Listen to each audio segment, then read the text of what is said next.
Hey, Eric Peacock here, the Man Up program. We're going to talk about post-workout stretch.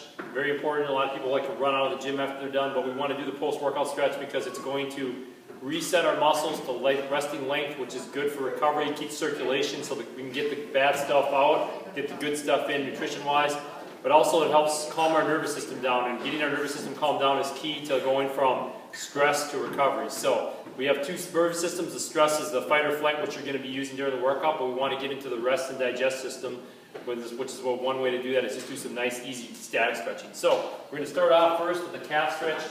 Keeping those calves loose is really important because it acts not just the calf, and the Achilles tendon, the plantar fasciitis, all these things come from tight calves. So I'm going to put my foot here, ball the foot here, step in front, push back into this nice easy stretch, and make sure I maintain a good posture. I'm not kind of hunched over, and I'm stretching those calves out 20 to 30 seconds each side. Once I'm done there, what I'm going to do is I'm going to sit on a stability ball, and we're going to do one leg just like we did on the calves. Extend one leg, squeeze this top part, bend from the hip, and I'm just going to get a nice stretch up the hamstring here, and do that on both sides. Holding 20-30 seconds. Obviously for the length of this video, we're not going to do the whole 20-30 seconds, but then we're going to go into the desk sitter stretch here. Pulling my elbows back, pull my belly button in to stabilize my spine. I'm just going to sit here. I'm going to get the hunch back out of my spine. I'm going to open up my chest, stretch the front of my chest.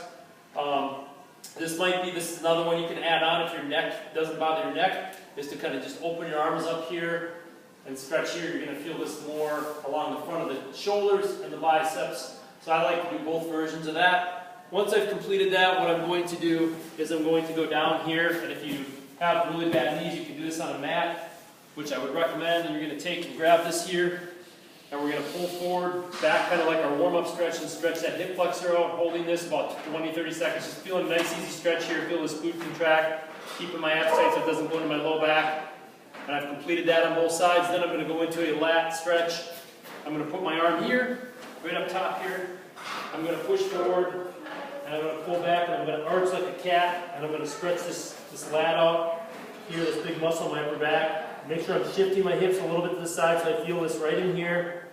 Once again, 20 to 30 seconds on each side, and then I'm going to wrap up here with a cross body stretch, crossing my left over my right, pulling across here, my shoulders are flat, keeping the shoulder down. I'm going to feel a really good stretch up my hips and my low back, keeping this in here nice and tight, stretching that out good, and then just switching my leg cross for the other side, keeping this here. This one feels really good. You got to get the best of both worlds. It's an area that gets a lot, gets tight typically. So there's your post-workout static stretch.